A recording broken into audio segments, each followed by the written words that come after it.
নমস্কার বন্ধুরা, রান্নাঘর থেকে একটা নতুন রেসিপি নিয়ে চলে এলাম। আজকে সম্পূর্ণ বানাবো নিরামিষ একটা ঢ্যাঁড়সের রেসিপি। তার জন্য দেখুন এখানে ঢ্যাঁড়সটা এখানে ডগা আর গোড়াটা খুব ভালোভাবে ছোটো করে কেটে নিয়েছি, নিয়ে খুব ভালো করে ধুয়ে নিয়েছি। এবার এখানে সামান্য পরিমাণে লবণ দিয়ে দেবো, হলুদ গুঁড়ো দেবো, কাশ্মীরি লঙ্কার গুঁড়ো দেবো, আর এখানে 2 চামচ মতো বেসন দেবো।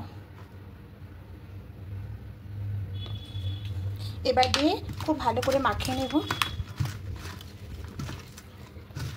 এটা প্রত্যেকটা ঢ্যাঁড়সের গায়ে বেসনটা লেগে থাকে।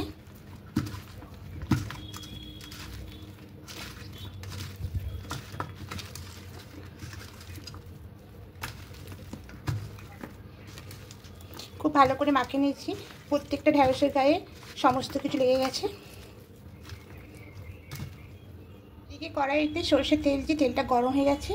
এবার ঢ্যাঁড়সগুলো দিয়ে দেবো, দুটো ব্যাচে ভেজে দেবো।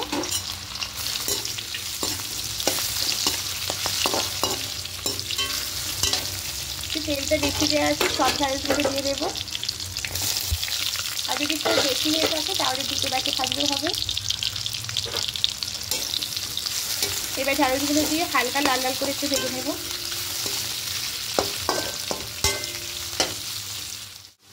ঢ্যাঁড়সগুলো দেখুন ভাজা ভাজা হয়ে গেছে। এবার এগুলোকে তুলে দেবো।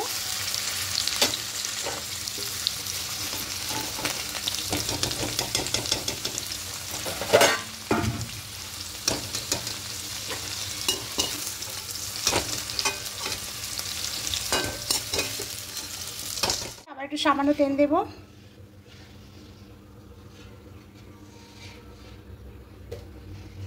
এবার তেলের মধ্যে দেবো কালো জিরে ফোড়ন,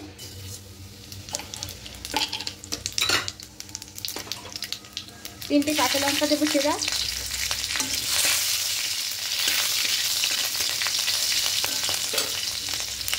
এবার এখানে একটা মশলা পেস্ট করেছিলাম, সর্ষে 2 চামচ, সর্ষে 2 চামচ পোস্ত আর 4-5টা কাঁচা লঙ্কা। এই পেস্টটা এবার এখানে দিয়ে দেবো।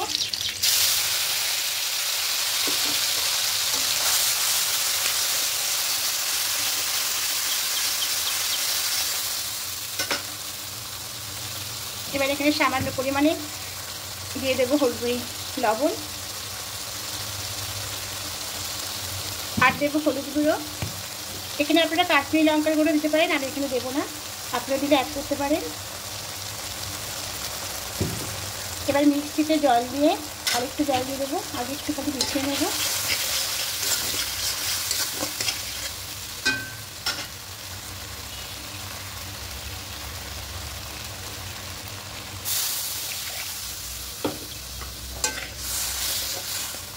খুব ভালো করে মিশিয়ে নেব। আর একটু জল দেব। এবার এখানে সামান্য একটু চিনি দেব।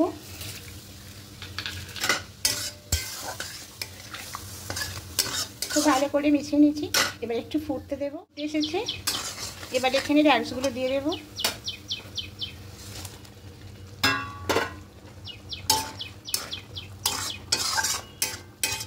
খুব ভালো করে মিশিয়ে নেব।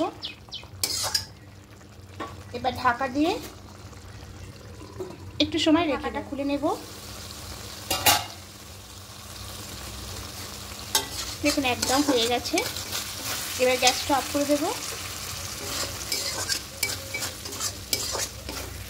দিয়ে এটা নামিয়ে নেব। এবার নামিয়ে নেব।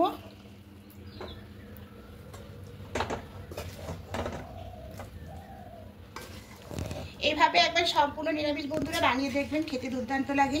আর যদি ভালো লেগে থাকে বন্ধুরা অবশ্যই কমেন্টে জানাবেন। আর নতুন বন্ধুর কাছে অনুরোধ করছি সাবস্ক্রাইব করে পাশে থাকার জন্য। আর যারা ফেসবুক ইনস্টাগ্রাম থেকে দেখছে অবশ্যই ফলো করে দেবেন। আপনাদের কমেন্ট পেলে আমার নতুন রান্না করতে খুব ভালো লাগে।